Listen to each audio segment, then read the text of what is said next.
Sure, ma'am.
Boy.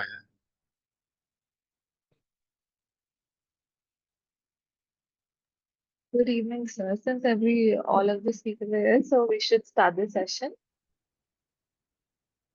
Yes, hello everyone. So, namaste and good evening, everyone, to all esteemed members and fellow chartered accountants joining us today for another enriching session of Golden Charcha.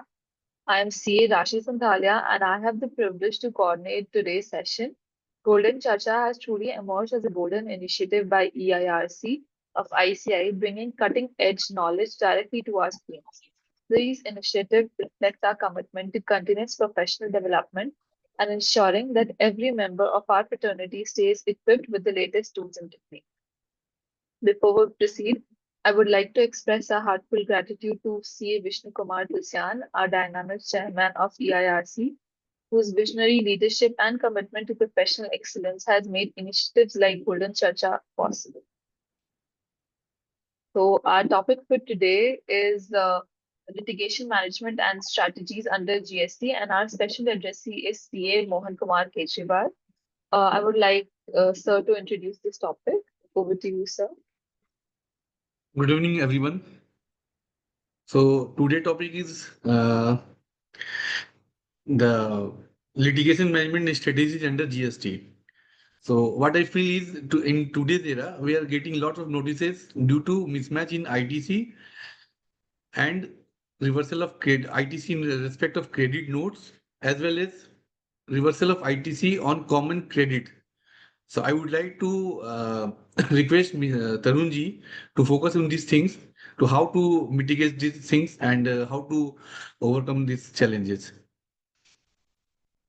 Because lot of notices, maximum notice which we are facing in today's era is mismatch between ITC, reversal of ITC, credit note not reversal. Even the client has already reversed all the ITC in respect to credit notes, but the still government or the GST portal is showing that same has not been reversed. And one more thing, like or my department is issuing notices under section 61 as well as 65. Suppose 65 notices is going on audit, as well as we are receiving the notice under section 61 also. That is ASM 10 by or whatever. So I would like to request Tarun Kumar Agarwalji to take up this matter and how to mitigate these things, how to manage these things. Please focus. What Thank would you, be the sir. strategy so that we would not be in a position to get these notices and everything? Thank you, sir. So it's my pleasure to introduce our speaker for today, CA Tarun Agarwalla. He's a fellow member of the Institute of Chartered Accountants of India and a practicing chartered accountant based in Bhubaneswar, a graduate from Ravenshaw College, and he has over 2 decades of experience in indirect tax and GST. He has been an active contributor to the profession, serving as a member of the Orissa State Grievance Redressal Committee on GST and formerly as a chairman of the tax committee on the Utkal Chamber of Commerce and Industry. CA Tarun has delivered more than 350 lectures across India on GST and tax matters, trained officials and professionals at ICAI, NACIN, and various trade bodies, and is also a noted author and co-author of several publications. We are privileged to have him with us today to share his valuable insights. Over to you, sir. Thank you, Rishi ji. Am I audible? Yes, sir. Yes, sir, you're audible. Thank you for this long introduction. And thank you, Kejriwal ji, for starting this tone of today's discussion. Actually, we have a participants are very less. So we can, one to one, we can discuss. It will be more easy for everybody. I have prepared a presentations for today also. Okay, sir. So how you would like to, because you are now chairman of this, so how you want to move this, whether we will go with detailed study, because the subject is very fantastic what you have chosen, because there is a two aspects. One is that how to overcome the future disputes and how to handle the disputes, because Yes, sir. the heading lines, actually I was thought of strategic planning for and management of litigation, but when I see the headings, it was a very fantastic, so I started my presentation in that way. Because we normally very less emphasize on the background of litigations. When the litigation starts, at that time we doesn't focus so much. We root this entire transactions in a normal carried away way, and then when the notices came and when the DRC 01, which is the base of the adjudication, starts, at that time many things comes to the knowledge that, oh, that could be seen, that could be work out in that way, we could have seen that, we could have make out. So today, uh, if my presentations, if you allow me, I will place this today's presentation in two part, and I have prepared a PPT. Will you quickly run to it? And then, Okay. sir, the 3B GSTR 1 and ITC reversal and exempted and taxable reversal, and this credit note, which is a subject which yet to be understood by the entire law system, because the circulars they are coming and then they're taking back that circular, then deleting a paragraph, then bringing a new circular, and the very basic of the entire accounting, how we normally deal with a credit note or any kind of discount. And we also very clear as an accounting person that what is within the purview of somebody's discount and what is actually uh, cross service, in the sense when somebody is buying a goods and when the buyer itself is providing a service to the recipient. So this is the reverse side of transactions when somebody putting some credit item in the P&L account, and that become a raising point for audits and inquiry and whatever proceedings department do before issuing so cause notice. They start with, see, this is the liability you have to pay because you provide a reverse service. And when you saw about this a discount, then they say the discount it should be as per section 15. But the very interesting is the financial discount. It's very difficult. The taxmen should understand, and even this time, they recently the circular they brought in GST at 2.0. That is also not very clear, and there is sometimes this circular saying very clarity, but again, the normal understanding of ours is actually not fit into the entire proceeding they have done for this discount and this credit note, and there is a double taxation and the disputes are going on. That's a very interesting point. And then section 61 and 65 you have raised, sir. That is also a very fantastic point. Where once the 61 is there, then 65 is coming, and if 65 is there, then 61 is coming. And the interesting is whether this 61 and 65 can leads to section 74. The 74 is when there is a separation, there is a mala fide intention to evade tax, and 73 is a normal period. So, invariably, we are seeing there is a 5 years audit under section 65, and they issue notices under 74 because the time have gone. 73 Yes. time, so they are issuing 74. In in today's litigations, because I was looking for, I was thinking of more of a entry level practitioners will be there who are handling audits and basic work, and normally when the litigations comes, it is a new to them. So very point is the quickness to 1 minute, sir. The quickness to reply to the so cause Alert from low battery. is the biggest mistake we do to the litigation. There are many cases where the notice itself is not within the jurisdiction. For example, out of 65, whatever books of account we have sold, we have given, they issue a so cause notice. Now they issue so cause notice 74. Now, once they issue so 74, we start with reconciling, giving the data, what is right, what is wrong. But we forget to challenge with a very basic thing in the audit. Let's see, these items you cannot challenge because this is already out of purview of section 73. So this is, I'm not saying this can be handled at that level, because they will definitely going to complete the audit para FAR FAR report, they will final audit report they will issue, and they will also issue so cause notice. The point is, are we raising that point at that time? Even a simple line, a single line we need to raise. Because sir, I every possibility whenever I address or discuss with professional friends, I always look into one point to raise, to take the help of section 160 subsection 2. Section 160 subsection 2 says any notices once it is acted upon cannot be challenged later on. That is the biggest difficulty in GST. Once I am not raising that issue at that level, I lost my chance forever at any above forum. That's look, this is not proper, this notice could not be issued. I still agree that even if I am not challenging under 160 subsection 2, a 74 cannot cover those cases which is fixed in the 73, because a judicial issue. So, but 160 subsection 2 gives a point that every practitioner, whenever they first face a notice or a first any inquiry, he should first see कि do you have anything to challenge here, or in a normal way also he can challenge in whatever way, because once he challenge that notice, then he give rise to that authority with him in later part of litigation, that yes, I have raised this issue and I have challenged my first notice before acted upon that notice. For example, nowadays, regarding e-waybill mismatch, regarding e-invoice mismatch, and regarding royalty deductions payments, central GST departments are started sending notices, and these notices are purely a simple notice in email or by post.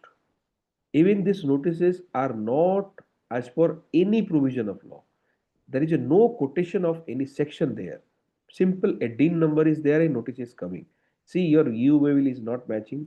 You have not raised your e invoices. Now the question is, we cannot dispute with the department. But the point is, we can comply with all the details to them. But in the notice, very categorically, we have to mention that see, this notice is not as per law. So this notice cannot be accepted, and I have a moral right to challenge this notice under section 160 subsection 2. And having said that, I am being a citizen of India, being a law-abiding person, I am complying your queries and giving my justifications. But my justification, my queries should not be used against me as if I have acted upon this notice. Even if in the merits my case stands good, then Your Honor may consider these issues and can drop this proceeding. But if you are not moving into my submissions and you want to raise that issue to a adjudication level or issuing a so cause notice, then my objection of section 162 remain prevail there. So section 160 subsection 2 एक इतना बड़ा weapon है, अगर इसको हम use करते हैं तो हमारे फेवर में है, और अगर हम इसको यूज नहीं कर पाते हैं, भूल जाते हैं, तो ये हमारे अगेंस्ट में काम करने लग जाती है. So on the base of the pyramid, when we start the litigation at the basic level, section 160 subsection 2, one must remember every time that whatever notices came, he have to judge whether 160 subsection 2 is coming under or not. If it is coming, he should raise the issue. So that is a very pertinent point. Sir मुझे तो लगता है we are covering time very fast. मैं एक point पे बहुत ज़्यादा बोल के निकल गया. पीपीटीज इज देयर, लेकिन अभी अगर 61 सर कुछ बोल रहे थे आप साइलेंट है. मोहन जी आप साइलेंट है. केजरीवाल जी ऋषि जरा हमको हाँ Mohan ji now please tell. Yes, sir. You are talking about section 160 subsection 2. It was good, sir. Whatever you want to say, ki we have not to acted on upon this notice, but we can make a submission. Yes, because once we raise that and subject to that, हम लोग लिखते हैं उसको 162 में हम उसको object करते हैं, and subject to this objection, We are being making a submission. We are a giving law the clarification. being a law abiding person, we want to place this, but it should not be used against us कि हमारा ये reply आप हमको 162 में से बाहर नहीं कर सकते. तो that is a very crucial point, because that helps in long run. In technically जब हम केसेस को ऊपर लेके जाते हैं तो वहां पे ये बहुत काम करता है, और ये नॉर्मली छूट जाती है normally Sir, audit. but in today's era, like from 24, only one section is there, 74. 73 has been removed. 74A have came. 74A. 74A come, लेकिन in that case also, section 160 subsection 2 is still there. So 74 और 73 जो पुराने और अभी जो हमारे पास आज के डेट में जो लॉ है 74A, they doesn't make any big difference. They only make a difference that the time period which was earlier for the two sections are different. 74A now is the same time. But as far as penalty is concerned, as far as the conditions of 74 is there, that is still there in 74A. So in 74A new section, not only coming under the normal 73 provisions, also 74 provision combined together one section. Only point is the time limits are fixed. 42 months. Yes. So that is why even when 74A notices not yet came, I think अभी कोई cases में नहीं आए, जब आने शुरू होंगे 74A में भी सब सेक्शन की वाइज हमको जाना पड़ेगा, वहां पे वही लड़ाई होने वाली है, और वहां पे भी वही कहने वाले, because they will look into charging us A penalty of 100%. So they will bring us into 74 category. In the 74A, they will bring to the extended penalty will be leviable, not 10%, but a 100% penalty will leviable. So penalty को safeguard करने के लिए हमें वहां पे भी बताना पड़ेगा कि there is no suppression, there is no intention to evade taxes. So that point we also raised because section 162 अभी इतना इम्पोर्टेंट है सेक्शन 160 सबसेक्शन 2 कि ये सिर्फ नोटिस सर्व की बात कर रहा है, लेकिन अगर 16 सबसेक्शन 160 सबसेक्शन 1 के बारे जाएंगे, वहां पे तो आपको ऑर्डर को भी चैलेंज करनी है. तो सेक्शन 160 और रेक्टिफिकेशन 161 ये बहुत इंपॉर्टेंट प्रोविजंस है, बिकॉज नॉर्मली नॉर्मल प्रैक्टिशनर्स एक और लिटिगेशंस में एक गलती ये कर लेते हैं कि they normally file a rectification which is covering under rectification, because they normally file there is a order is there, so beside that there is a rectification, appeal order is there, behind there is a rectification, they put a rectification there. So but rectification is only appended from record. Income tax section 154 is very clear that what exactly that whatever rectification is possible in the append on record, that is only possible here also. One very interesting thing, Kejriwal ji, I was actually want to share that one of the recent cases we started doing one thing. that rectification इस section में आप जाएंगे GST में 161 it says about rectification of any notice order. It is not saying that rectification of only order. Now my question is, if a so cause notice under DIC 01 have been issued which have a defects, that is not allowed in the system to file a rectification. But law is saying that not only order, notice also can be rectified. So think about one chance. If under section 65 or 61 your case is reopened and a notice under section 74 DRC 01 have been issued, where you very well know that this case doesn't coming under 74. Suppose there is a 4 years period they have issued. Out of that, 2 years is under 73 fine. Another 2 years is 74. So they make all the 4 years 74. Now my question is, okay, I am going to file reply or DS or 160 subsection 2. I will challenge and file my reply. Fine, because without that adjudication cannot start. My question is, can I file a rectification here? Can I file a rectification? See, it is happened from record. You have done an audit. Entire audit is on the basis of my documents. There is no suppression, no findings of your any suppression. So this is apparent from record. How you decide is 74. So your so cause notice should be under 73. So this is apparent from record and I am filing a rectification.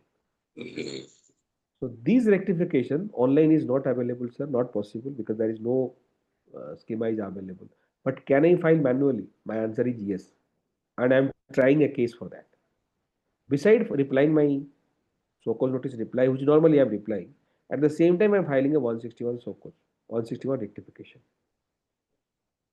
Because, sir, what happens in many times in litigation, this is a base of the litigations. We normally see to these issues that once we create certain kind of this rectification petition or 160 subsection 2 or challenging something, we got a cause of action at that point of time.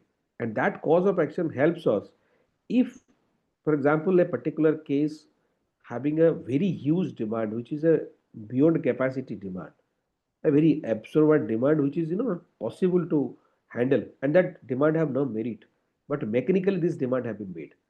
Now even if this demand is confirmed, 10% is huge amount in the appeal.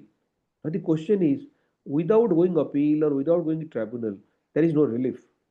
So can we give a relief? Now, sir, these small issues of filing rectification or challenging 162 or challenging confrontations, these are certain things if we damage at the very basic point of adjudication or inquiry or audit, we can straightway make a cause of action. These are the things to place before the High Court under writ, so that we can get a direction from the High Court. Let's see, these are the anomalies being made. So accordingly, a fresh adjudication, a fresh audit, or fresh proceeding can be started. So what will happen? The first one, so called notice, 10 crore, 100 crores demand made unnecessarily. Now, practically, when it is reached to the High Court and come back, maybe a fresh application at that time will start with a new so cause notice, and at that time, demand is less. So, it is an alternative. So, technical not only help us at the upper level litigation, but also it gives rise to a way to go to help of the parallel proceedings, which is like a REIT, to get the direct benefit of and creating that entire litigation phase. So our base of litigations can be recreated by using symptoms, these techniques. So I mean to say rectification, 160 subsection 2, challenging the 74. There is one issue I was going to discuss. There is section 130. Section 130 is a case where confiscation जब हो जाती है, तो in lieu of confiscation, normally section 130 gives a fees to be charged. And invariably in Odisha, many cases, I am from Odisha, so many cases under 130 here order have been passed, and couple of cases we win entirely in the first appeal authority level. The question is, when there is a shortage of stock, an investigation team came to the premises of the party and they found that the stock is short. So once the stock is short, one can invariably say that the stocks have been sold out of books of account. So these stocks they can charge as a deemed sale and they can use section 74 and charge the tax and demand. Fantastic, fine. Let that be in that way, that is a normal way of proceeding. But what this department start doing to get the revenue, they make this under section 130 and they say these stocks are confiscatable. Um, and because in lieu of that, they are charging 130 as a fees. And once they confiscate, whatever the remaining stock in the godown, they normally stop lock and key. We will not going to allow you to run the business. You pay the fees for the shortage of stock, and they're not collecting tax, they're collecting fees as if they are going to confiscate. But my point is when the stock is are not available, how it can be catch hold of, how can be seized. Once something cannot be seized, how it can be confiscated. And if it is cannot be confiscated, how you can take a fees against a lieu of confiscation. So एक section 130 के नाम पे huge demands बने हुए और first appeal में we are invariably getting all favorable orders. Then the direction is that if you want, you can tax under 74 and issue a stress so cause notice under 74, but you cannot continue with 130. So ये जो basic कुछ चीजें हैं, ये चीजें basic practitioner के day to day in day out में ही आ जाती हैं कि ये डिपार्टमेंट की एनफोर्समेंट डिपार्टमेंट है या विजिलेंस डिपार्टमेंट है स्टेट्स के जो नॉर्मली ये गलतियां करते हैं. सो ये पॉइंट्स मेरे पास था 130 का, 130 वर्सेस 73 74 का. तो सर 61 और 65 का आपने जो पूछा था, ये एक तरह से मैंने दिया कि 61 65 को 74 में तो जा नहीं सकते, लेकिन अगर कोई ऐसी चीजें हैं जो आपने क्लासिफिकेशंस का या किसी मिक्स सप्लाई या किसी तरह का कंपोजिट सप्लाई के केसेस में आपने कुछ प्राइस या आपने कोई रेट्स में चेंजेस किए हैं और वो ऑडिट्स में 65 में सामने आती है, तो I am afraid in that case it may coming under 74. Because once a interpretation which is a general interpretation and a specific interpretation coming, not the law but how somebody is utilizing in his record, if that is the case, that is a case of a suppression. But in normal case, nothing can be coming under suppression in 74, in 65 cases and 61 cases. And invariably in 61 cases, 74 chances are absolutely I'm hardly find any issue where section 61 scrutiny में 74 हो सकता है. But there are cases coming which were simply challenging. A 61 is a record verification, whatever available returns you are verifying and scrutinizing and giving me a ASMT 10 or ASMT to reply that. So that cannot be coming under 74. But 65, though it is purely a 73 matter, but 74 possibility is still there. Regarding sir ITC reversal you are raising, sir. You basically ITC reversal 3B GST 1. Sir, these are the period specific. If these are related to later period when 2B have started and when section 16(2) is revised. So by the time 2B having a rule, but before the period, say 17, 18, 18, 19, 19, 20, within that 20, 21, 21. These periods are there is no legal back for them to make this demand. And I am very hopeful whoever having a patience and raise these issues into dispute and continuing dispute maybe at tribunal level at present, they are going to benefit by this uh, tribunal creation and all these orders will be in favor of the tribunal. But unfortunately, who have paid either under the scheme or who have paid interest penalty even before the scheme, they are the loser in these cases because this law doesn't support at that time to make the comparison and tax. And interestingly, another issue probably today's date people are facing, that is e-way bill mismatch. Yes, sir. So e-way bill mismatch versus your sales. Question is, Even if that e-waste, where is the liability on as a supply? If a e-way will say brings a figure of say 1 crore against a turnover against the invoice is 10 lakh, it was wrongly mentioned in the e-mail as a 1 crore. Does that mean that it's a 1 crore? When the invoice is there, waybill is a supporting material, supporting document for movement of goods, not more than that. Once the movement is complete, the waybill have no further trail of that.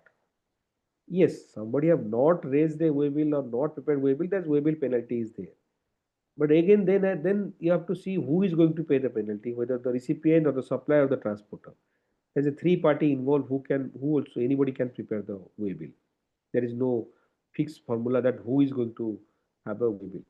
Now the waybill creation is not in question now. The waybill value, number of waybills, and number of sale transaction, purchase transactions. This is now under scrutiny to verify.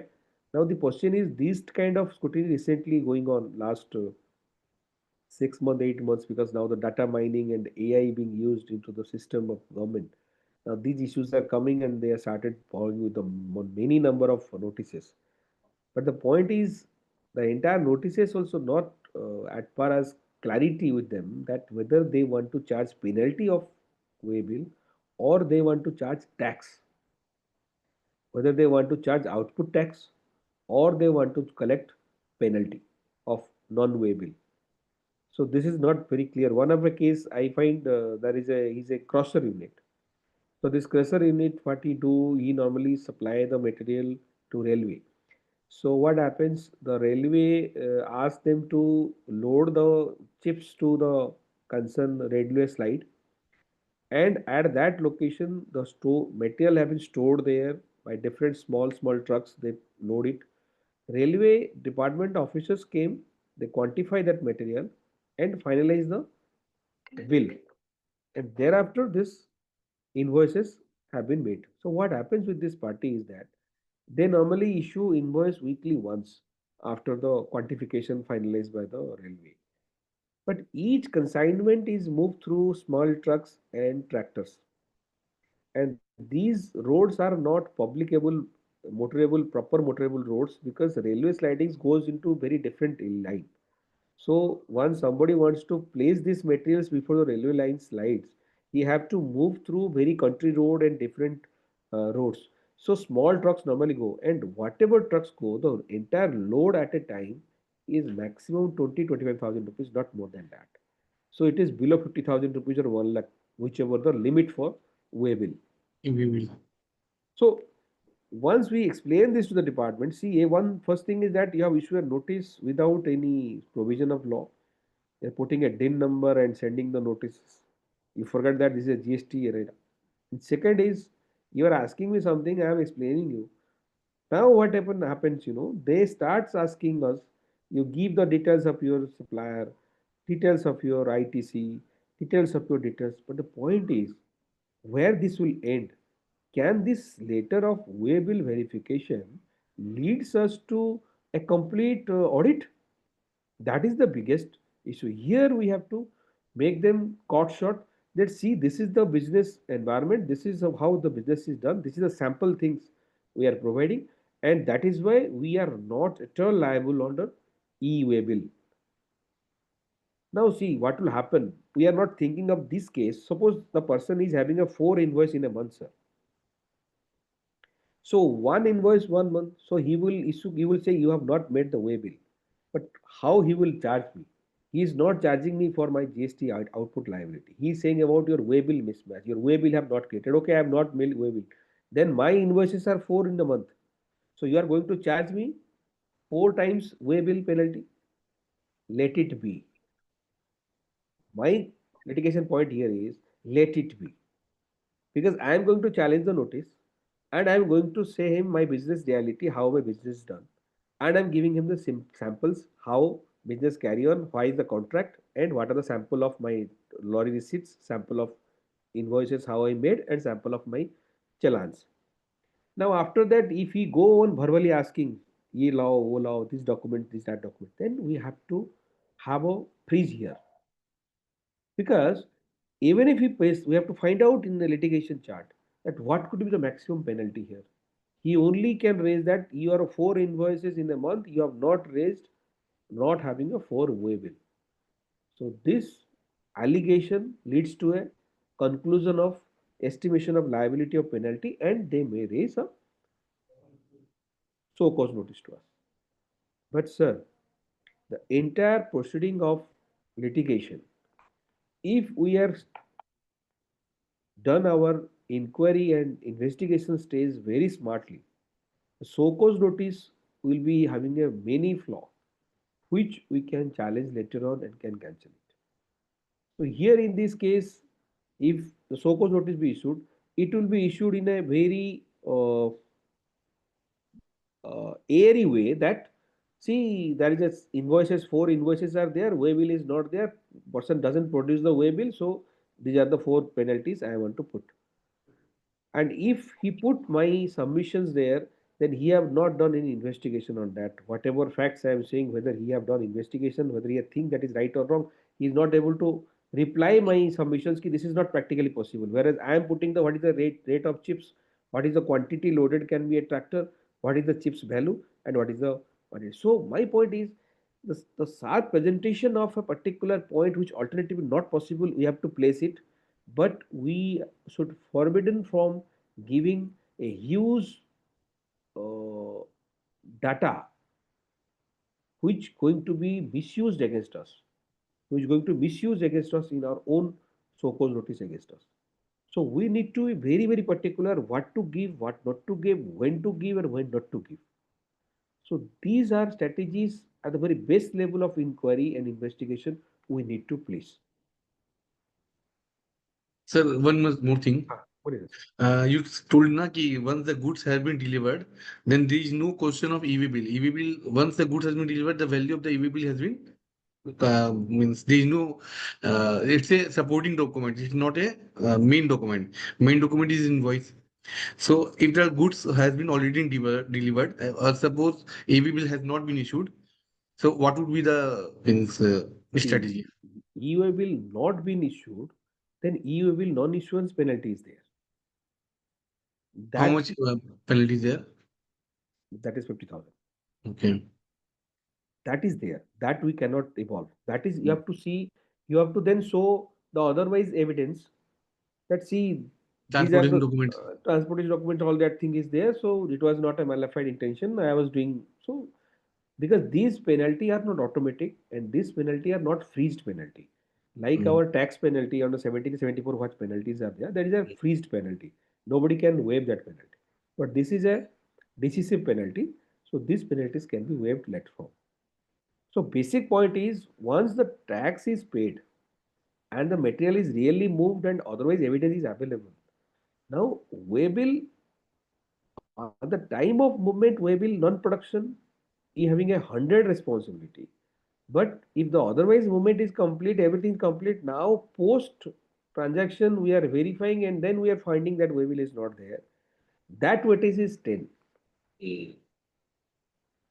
Not I'm denying that the penalty cannot be levied. Nowadays, this e-invoicing method also they have started, and they started raising penalty on e-invoicing. One of the case was a petrol pump person, and that petrol pump is actually providing GTA services to the oil distribution companies. Normally, they have a tankers. So these 10 own tankers they send to oil companies for loading of their own oil. Actually, the transportation cost is responsibility of the oil companies. But normally, every petrol pumps, they normally having their own trucks. So to facilitate their own transportation. But this transportation charges is actually paid by the oil company to the petrol pump. So petrol pump having a three kind of service. One is sale of diesel petrol. Second is this transportation charges, and third is some lubricant oil they are selling. But the Mm. question is, this is a GTA service, because the oil distribution companies also write that, okay, this is the payment I have made as a to GTA, and the RCM tax I will pay. Now, if you see the provision of e-invoice, RCM transactions are beyond the e-invoicing, right? Now, because there is a TDS and transaction is there for the oil distribution company versus the petrol pump, department started issuing notices. And they now state, ki, see, this is the transactions, you have not the e-invoice because it's a taxable turnover. It is not a petrol pump because petrol is out of GST, but transportation is not. But sir, transportation is not there, but GTA is not under e-invoicing. It's a simple thing. You are issuing notices because the transaction is very clear. And even if e-invoicing is required, that is only for this lubricant transactions. But lubricant normally they sell, not normally B2B. They normally say B2C. So in ideally the petrol pump doesn't require in any way the e-invoicing is required. Now see this e-invoicing itself is a such a big revenue conglomerate. They want to issue every person's wherever they find the e-invoicing is not there, your turnover is more than 5 crores. And for turnover purpose, they are calculating the petrol diesel transaction that is part of turnover. Exemption and non-taxable supply also part of it. So that is why every petrol pump is e-invoice capable of turnover. But when which turnover the e-invoice will be issued? So B2B. so these are some very interesting things which normally beginner practitioners normally face every day. These are the issues. So this e-invoicing, e-way bill, 3B GSTR mismatch, and now this AIS information is also going. These are also now coming to this. This is a three-way, no GSTR one, GSTR 3B, 2A 2B, and then this AIS of income tax and your e-way bill and e-invoicing.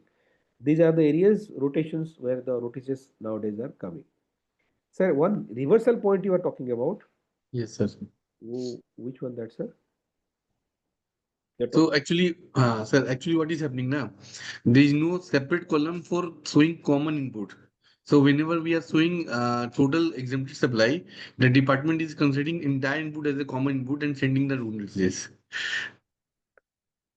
This difficulty, we have exporters. The exporters are actually, we have some clients, I'm giving a live example. The clients are actually exporting seafood. So seafood exporter having no other transactions, they normally, there are 99% transactions are seafood export. Out of that, what they do, they sometimes having a huge quantity of raw material. And because these are perishable goods, they have no other option. Suppose there is a less demand and they have procured more material. So they have to sell to other partners because if they keep this stock, it will perish. Seafood to ekdam, it's a very perishable. Within Yes, 24 hours, it's hmm. perishable. So 1-2% of their transactions are exempted because the raw fish is exempted. So once they process the fish, so we normally export it with a 5% payment of duty, so we get our refund. Now once every year the scrutiny phase, so this exempt turnover come to the picture, see, you have an exempt turnover. Now they find out the exempt turnover, how they can enhance this exempt turnover. So they start seeing the P&L account credit side. I am talking about the ratio now. I have not yet come to the quantification of what is the common input. Yes, I am yes. now on the point of ratio. Yes, sure. So they find out export benefits, foreign exchange gain. Now they say these are exempted supplies because you have not paid the taxes. Sir, ये कैसे होगा? Export benefits, road tape benefits, all these benefits they bring, these are exempted. So they enhance the exempted turnover point. 2%, they make it a 5 to 7%. Now they've cut it as 7%, we can disallow. Now coming to common ITC. Now once the common ITC, they now say your entire service, be It's it the common. transportation or other services are. Common. So only the plant, capital goods, these are we can allow. Rest, you are exempted purchase because fish is exempted. So where is your direct ITC? Your direct ITC is your machine because whatever you are purchasing is raw fish. There is no ITC on that. So where is your direct ITC? So your every ITC is a common ITC. What their perception is. And your capital goods machinery is purchased, okay, fine. We are agree, you will give that. Now see what will happen. So in these cases, normally because of experience, when the audit every year starts, so we make that entire list of ITC, and in beside that, what is the purpose of that expenses and where it is used, and we have to make a note from the very beginning to submit them. Okay, sir, these are not common ITC. Common These are ITC. directly linked to the service of export goods. So they are taxable goods. So this will be not be coming under reversal quantification of reversal. But yes, I agree, sir. These are the very difficult point on reversal because departments now understand that 3B GSTR 1 differences nowadays are no more there. Last 2 years, now things are very perfect. So now they are jumping into this reversal part, Yes. and this EUA bill and all this mismatch, whatever now possible.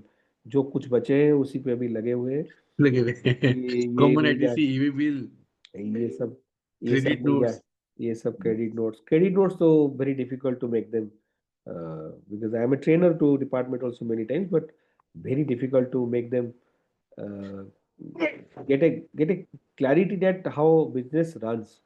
Unless and until how business runs, they able to appreciate, they will able to appreciate what is the purpose of doing that, why somebody will do that.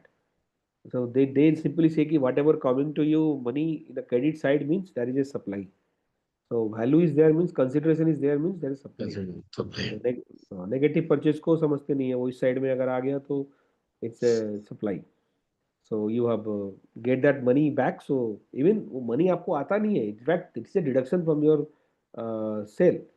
Your purchase से वो deduction हो रहा है. So basically आप उसका पैसे तो account में आते ही नहीं है, आपकी परचेजेस से माइनस हो जा रही है, लेजर में एडजस्ट हो जा रही है. उसको सिर्फ आप परचेज को मैचिंग करने के लिए आप क्रेडिट साइड में दिखाते हैं, और वही उनके लिए सरदर्दी हो जा रहा है. So तो now, right now, what we are doing in our finalization of balance sheet, we are reducing the discount amount from purchases. that But because that this is is a that was an age-old practice during VAT.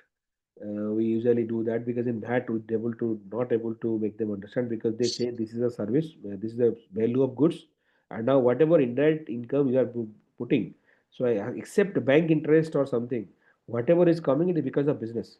So this value is actually not included in the VAT value. So they add it to the VAT value, and accordingly they make the estimated turnover, and accordingly calculate the VAT liability in those days.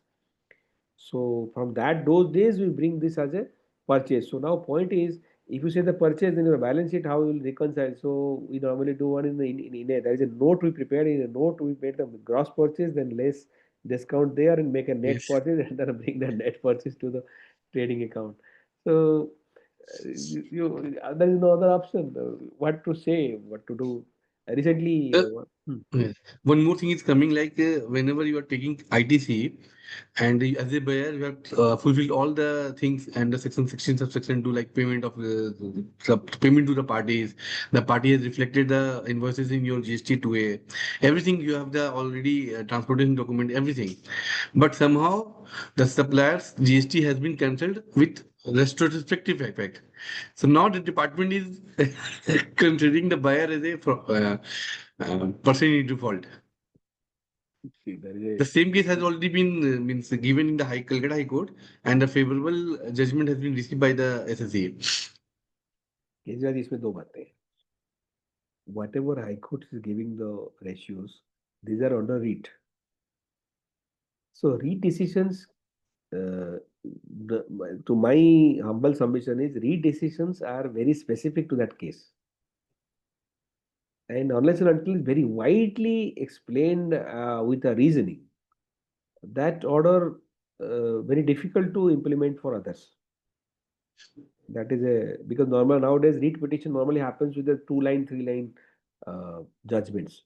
They normally doesn't elaborate too much about the provision and all that, and what could be the justification behind it. So that is a one negativity part of this REIT decisions to be played. Second thing is this retrospective reversal having another draconian thing when there is a fake invoice involved. Because of fake invoice, the other person's registration have been cancelled. So there is a thin line in between. But normally what happens, that person is not a fake, but he have not filed his return. or he have not paid the taxes. But that is not a point of any fake. He is not a fake dealer, and his registration is cancelled.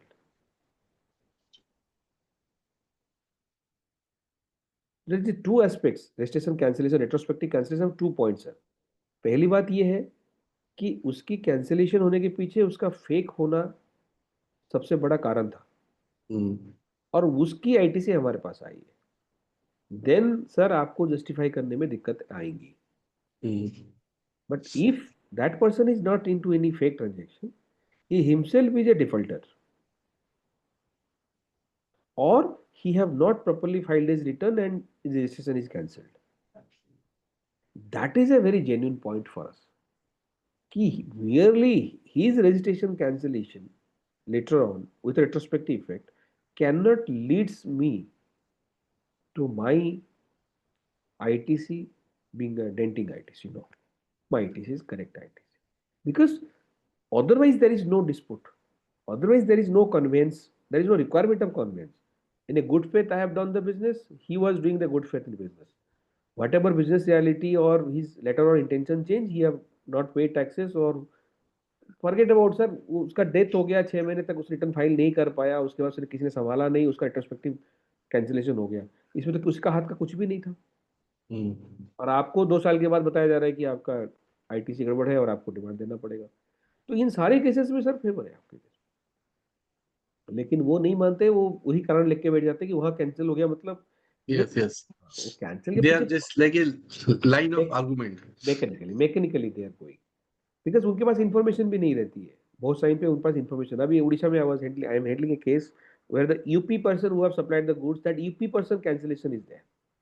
तो यहाँ से कैसे पता चलेगा UP को cancellation क्यों हुआ है ही नहीं, पता ही नहीं हमें.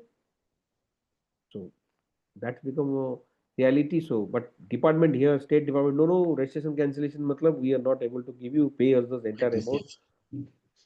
or we will issue a, well then issue so called notice. We doesn't have any option if you doesn't want to listen anything. But I put two things into here. Sir, I am solemnly declaring with the affidavit that this entire transactions is done by me and with the party. I have obtained the entire payment. There is nothing due, and I have no other chance to know that person. Only I am able to know that something happened to that party from you. And after knowing you, I have checked the system. Yes, it is cancelled. Now, before taking any action against me, a confrontation with the party needs to be done whether I am involved in any way or not better. Without giving me a confrontation, without giving me a clarification on that, issuing so cause notice against me is not tenable under law. Rest, bhai sahab, whatever you choice, you do. Uh, Keep this into my document, in my record, my reply, and you issue so cause notice. At least I can have a saying later on, sir, I have raised and there is no opportunity given to me. Because a so cause notice once issued, a proper inquiry should be completed, sir. अगर उस सबक पे आप मेरे को बुला रहे हैं, मेरे को नहीं बुला रहे हैं, चुपचाप मेरे पीछे शोकोज कर दिए, बात अलग है. बट अगर आप मुझे बुला रहे हैं, इंक्वायरी कर रहे हैं और मेरे लिए शोकोज करने जा रहे हैं, तो you have to issue a pre show cause notice consultation. जैसे 01A भी आता ही है. अगर जैसे 01A कर दिया तो मैंने तो उसको रिप्लाई कर देनी, भैया मुझे कॉन्फ्रंटेशन दे दो. अब 01A उसने नहीं करा, डायरेक्ट 01 कर दिया. तो 01 किया तो भैया आप उससे पहले करने बजा रहे तो मेरा ही रिप्लाई रख लो आप. So these are some small things we have to do. करते हैं सर, लेकिन वो नहीं मानते. We have to go fight up. the case is Sanchita Kundu versus in High Court, Calcutta. So they have won the बहुत case. बहुत बहुत बहुत अच्छे अच्छे ऑर्डर्स हाई कोर्ट ने दिए. और 180 डेज वाला ऑर्डर भी बहुत अच्छा है हाई कोर्ट का, और कलकत्ता हाई कोर्ट का. 180 डेज के अंदर पेमेंट सर करने का. 180 डेज से तो क्राइटेरिया रूल 37 का कोई मतलब मीनिंग ही नहीं है. There is no meaning. The supplier already paid the taxes to the government. Why government is intervening between supplier and buyer? The buyer has the supplier has not got the payment from the buyer. The it should have been must to the given to the supplier instead of government. But government is saying the seller has already taken the buyer has already taken the ITC. Yes. So it is lost to me. So different issues. Yes, yes, true.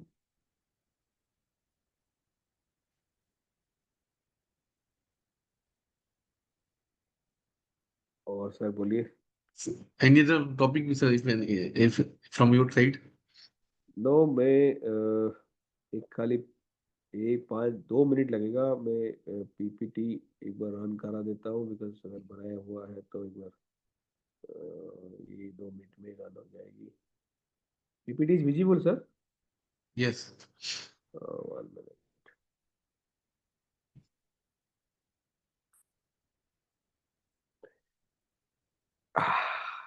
ये documentation matters किस लिए करते हैं? ये एक छोटी सी points है कि रिकॉर्ड कीपिंग की बातें हैं, proper documentation, why documentation matters. Then core documentation में यही बातें देखिए, इनपुट टैक्स क्रेडिट की बात है, आउटवर्ड सप्लाईज की बात है, हमने अभी करी। ट्रांसपोर्टेशन में चालान, वेबरी स्लिप्स, ये बहुत जरूरी है रखना, बिकॉज ये कल को वही दिक्कत करती है जब किसी का रजिस्ट्रेशन कैंसिलेशन होता है तो आपने मटेरियल मंगाया, उसका प्रूफ कहाँ है, यहीं पे आती है। तो चालान, वेबरी स्लिप और ट्रांसपोर्टेशन डॉक्यूमेंट्स नॉर्मली केयरलेसली रखी जाती है, लेकिन नहीं, ये अलग से बिल के साथ रखना बहुत जरूरी है, बिकॉज फ्यूचर में क्या होने वाला है हमें नहीं पता। एंड एग्रीमेंट एंड बुक्स, इन चीज़ों को भी बहुत ध्यान से रख लेनी चाहिए। और कोई भी तरह का बाइंग सेलिंग कॉन्ट्रैक्ट जब होती है तो छोटे छोटे पॉइंट्स भी हम ईमेल पे भेज के रिकॉर्ड्स में रख सकते हैं। किसी से लंबी ट्रांजेक्शन्स हो रही है, उसमें कोई डिस्काउंट की बातें हो रही है, हमारे कोई कंडीशन है, हम आगे आपको डिस्काउंट देंगे या डिस्काउंट मिलेगा। So let us have this in a documentation format in a 2 liner mail and have that mail somewhere saved in our mail. तो ये हमें आगे चल के जब कॉन्ट्रैक्ट की बातें मांगी जाएंगी ऑडिट्स में या इंक्वायरी में, हमें ये हेल्प होगा। तो इसलिए ट्रांसपोर्टेशन और एग्रीमेंट ये हमें पता तो होता है, लेकिन हम इसको रखते नहीं है।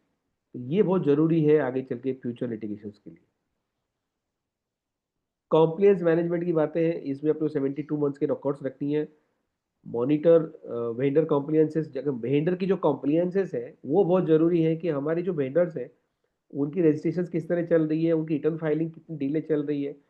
अगर किसी वेंडर से हमारी काम कम हो गई है तो एक वीकली या वीकली नहीं हो तो मंथली हमारे सारे वेंडर्स की कॉम्प्लियंस एक बार चेक कर ली जाए कि उनकी रिटर्न फाइलिंग टाइमली हो रही है। Suppose we have 100 vendors and normally 20-30 ऐसे वेंडर्स हैं जिनके साथ रेगुलर काम हमारी नहीं होती है, तो हमें उनका नहीं पता कि उनका बिल आया नहीं आया, ये भी 3-4 महीने में होता है।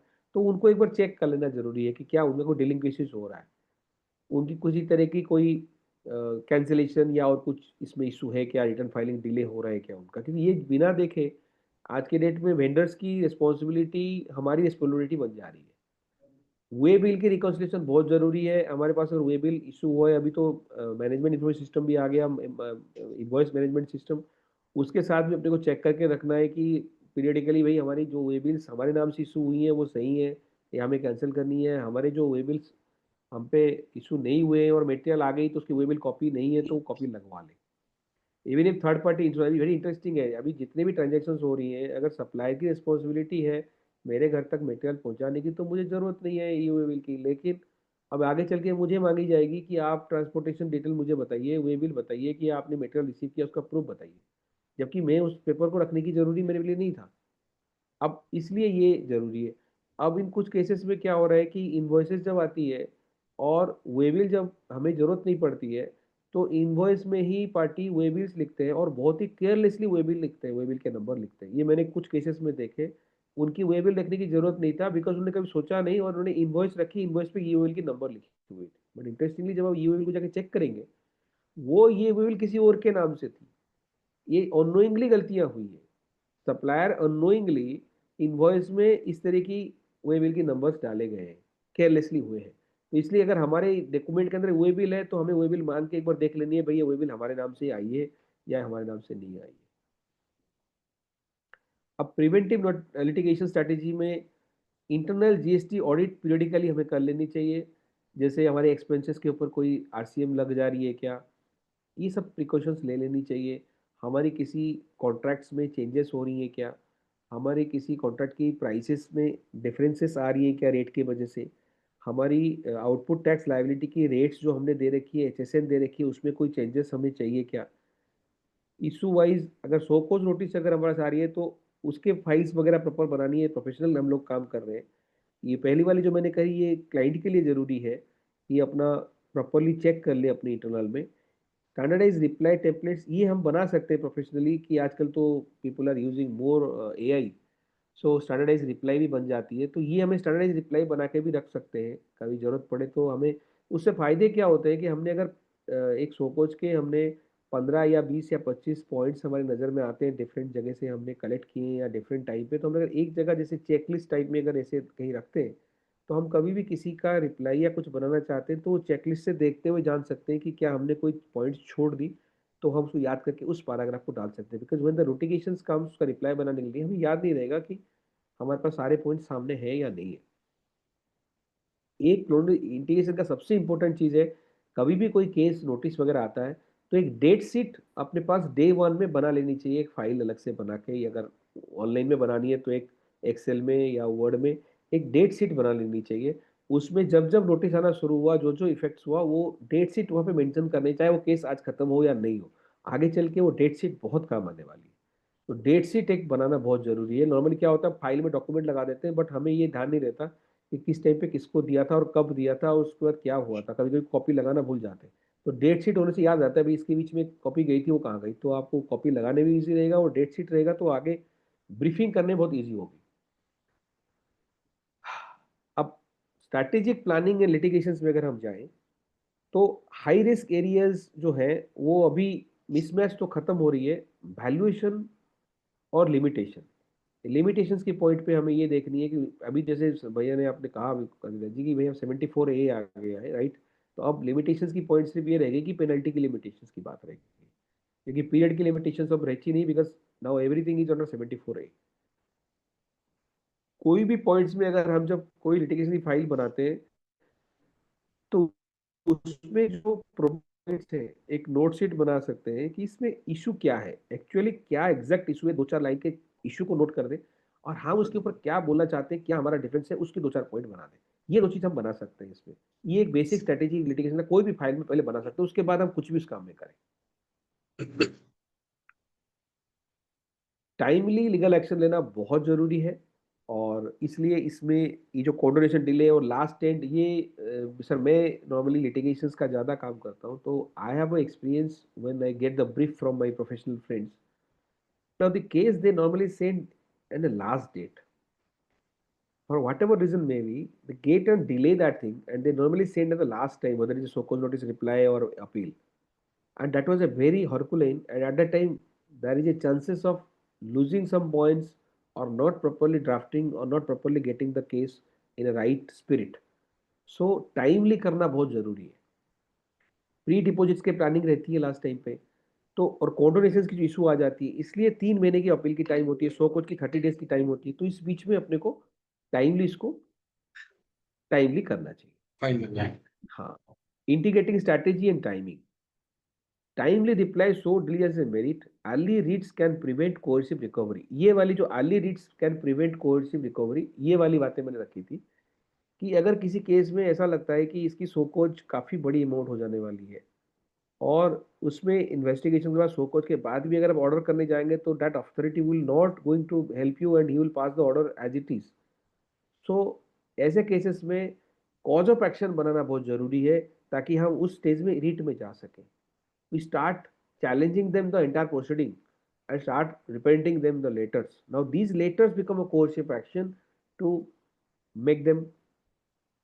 अब क्विकली एक सर्विस टैक्स की मैटर में बताता हूँ। सर्विस टैक्स में they make a demand without listening to it.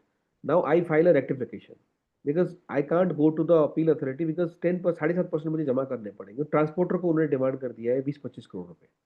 So I gone to rectification. Rectification doesn't like this. Rectification कैसे होगा? I start pursuing on the rectification. After 3 times pursuing the rectification, I file that to the High Court ki sir, this is the rectification petition I am filing. They are not relying the rectification. Now what happens? The adjudication is now subject to rectification. उससे क्या हो रहा है? They have not considered my reply and they pass the order. Now, because it's a matter of rectification, I pursue the rectification quickly so that my 3-4 reminders can leads me to a cause of action to go to the High Court. Otherwise, I can get the chance better in a SESTAT, but by the time 7.5% paying and a 3 years, 4 years horizon to get the relief from the SESTAT. So these are some timely actions help us. Mitigation lander calendar वगैरह बनानी है, council में यहाँ लिख रहा हूँ जहाँ पे हाई कोर्ट्स वगैरह को देनी है, तो उनको प्रॉपर कैसे डॉक्यूमेंट्स देनी है, उनको ब्रीफ करके देनी है ताकि केस प्रॉपरली हो सके। ये स्टेजेस अगर लिटिगेशन से हम देखेंगे, information gathering and data mining ये डिपार्टमेंट का पहला काम है. ये इंफॉर्मेशन गैदरिंग को हम इंक्वायरी मान लेते हैं and they start asking a document. We thought की inquiry have started. No, because inquiry can only start when there is out of a provision. But what they are doing, simple letter with a DIN number they are sending, or they are getting information from income tax department or other department. These are basically information gathering, data mining. तो हमें information gathering data mining stage पे department को कितना help करना है, ये हमको बहुत बारीक से सोचना है. And the real game start when the inquiry, scrutiny, investigation, audit starts. And then the third thing is that so-called notice adjudication and then appellate forum. So first और second में हमें differentiate बहुत clearly करना है. First में हमारा कोई role नहीं है, हमें किसी भी तरह का सपोर्ट उनको नहीं देनी है, बिकॉज द फर्स्ट पॉइंट पे ही हम अगर उनको हेल्प करते हैं इन द सेंस उनका इंक्वायरी प्रोसेस को हम मान लेते हैं. लेकिन जब कोई इंक्वायरी नहीं है, because once inquiry they issue notice proper section, they issue summon, but they are issuing a roving inquiry simple letters putting a DIN, which is basically information gathering. So there we have to very clear and categorically simple information you can give. These are some key dispute areas which we have majorly have discussed, like 63 versus 73, 74, 130, 70, 74, 73 versus 74.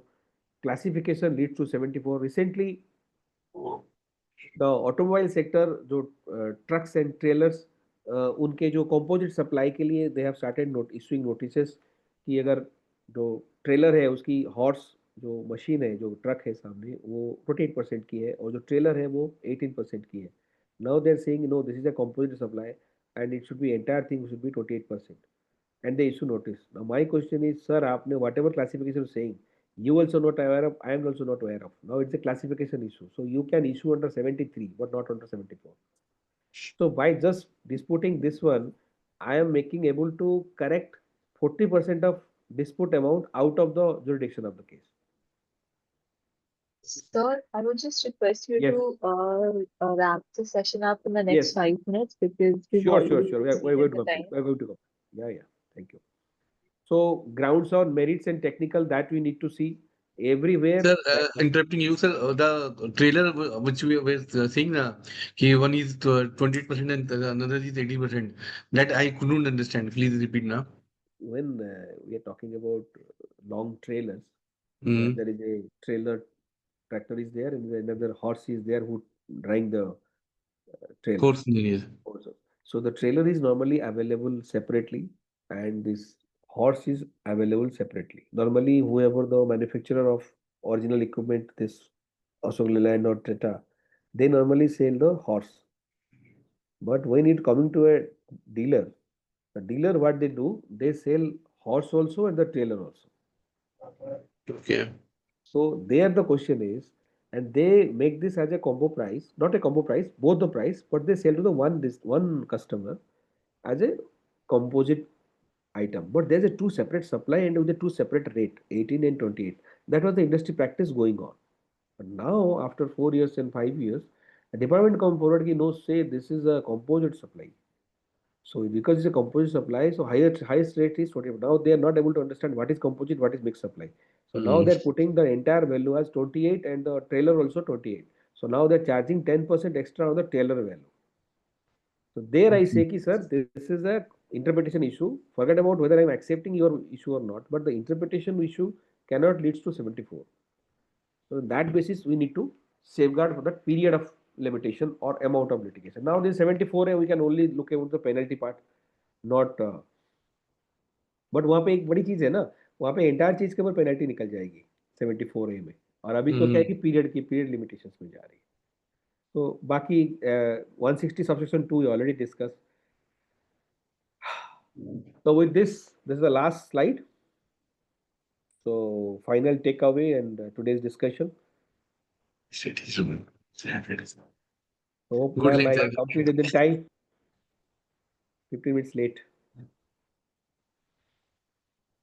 Over to Rishi ma'am and Mohanji. Thank you, sir. So, on behalf of everyone, I would just like to extend a heartfelt gratitude to CA Tarun Agarwalla sir and CA Mohan Kumar Kejriwal sir for such a deep understanding on the subject and practical perspective. You guys shared has really enhanced our knowledge and has given a clearer view of how to handle litigations in today's GST environment. We are thank you once again, both of you, for taking out time to be with us and for sharing your vast experience. And thank you everyone who joined today and made this session a success. Thank you. Thank you. Just a Namaskar. second. Thank you.